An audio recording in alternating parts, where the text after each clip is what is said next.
Jesus spoke in parables not to hide the truth, but to reveal it to those who were truly listening. Today, I want to tell you a story. It's a story about a king, a hidden signal, and a choice that changed a kingdom. If you've ever felt that God is silent, or that your prayers are hitting a ceiling of brass, this story is for you. By the end of this video, you won't just hear a story, you will learn how to tune your spirit to the only frequency that matters. Stay with me, because the secret is in the silence. Once, there was a great king who ruled a vast valley. In the center of the valley was a city called Loudness. In this city, everyone shouted, the markets were deafening, the music never stopped, and the people believed that the louder they were, the more important they became. One day, the king sent a message, I have hidden a great treasure in the city.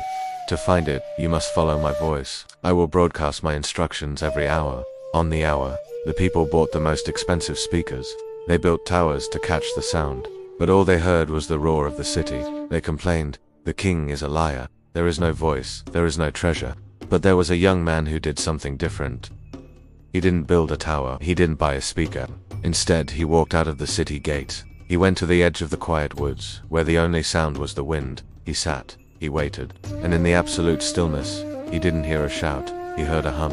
A frequency so low and so steady that it had been there the whole time, underneath the noise. Following that hum, he walked back into the city, while everyone else was shouting. He was listening to the rhythm. That city is our modern world. The loudness is your anxiety, your social media feed, and your own ego. First, there's the signal. The king's hum is the Bible. It is the constant broadcast. It's the logos, the word of God, that's always speaking, always present. If you don't know the frequency of the word, you will mistake the noise of the city for the voice of the king. You'll chase after every new trend, every loud opinion, thinking it's the right direction, when in reality, it's just more static. The foundation for hearing God is knowing his voice as it's revealed in scripture. Second is the rhythm. Notice the young man had to leave the gates. This is the inner witness. You have to set boundaries for your mind. If you are always in the city of your problems, constantly consumed by worries, deadlines, and drama, you can't feel the rhythm of God's peace. The Holy Spirit inside of you provides a rhythm, a sense of rightness and peace that confirms God's will. But you can only feel that rhythm when you intentionally step away from the chaos and create space for stillness. It's about cultivating an inner quietness that allows you to discern the gentle leading of the Spirit. And third is the secret. The treasure was under the floorboards. God's voice often points us to the humble, quiet places. It doesn't scream for attention, it waits for your devotion. We often expect God to show up in a lightning bolt or a booming voice from the heavens. But more often than not, his guidance is found in the ordinary, in the humble act of service, in a quiet moment of reflection. The treasure wasn't in a palace. It was in the most overlooked spot in the loudest place. God's biggest revelations often come in the smallest whispers.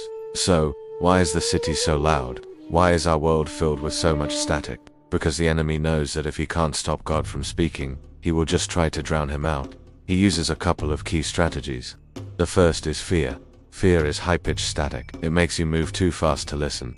When you're afraid, your mind is racing, your heart is pounding, and you're focused on survival. You can't hear a gentle whisper when your mind is screaming in panic. The second block is bitterness. Bitterness is like a crossed wire. You might even hear God's signal, but you interpret it through your own pain and resentment. A word of correction sounds like condemnation. A call to forgiveness sounds like an injustice. Your past hurt distorts the message, turning a clear signal into garbled noise. To hear the king, you must lower your own volume. Humility is the volume knob of the soul. It's admitting that your own noise, your fear, your pride, your bitterness might be the very thing blocking the signal you're so desperate to hear. Now, I want to help you put this into practice. I want you to try the young man's method. For the next week, I challenge you to leave the city for just 10 minutes every day. No phone, no music, no podcasts, just silence. Find a quiet spot, close your eyes, and simply ask, King, what is your frequency today? Then just sit and listen. Don't try to force anything, just be still and notice the hum beneath the noise. One of the best ways to keep the hum in your heart is through writing. When you write down what you hear in the silence, you anchor that frequency. It makes the whisper tangible. I've linked my favorite journals and Bibles in the description below. These are tools that have helped thousands of people in our community tune into God more clearly. Let's close with a prayer. Lord, I pray for the one watching this who feels lost in the noise. Give them the courage to walk out of the city of loudness and into your presence. Quiet the static of their fears and anxieties. Let them hear the hum of your love today, the steady and constant frequency of your grace. Amen. If you're ready to leave the noise behind and start tuning in, comment, "I am listening" below.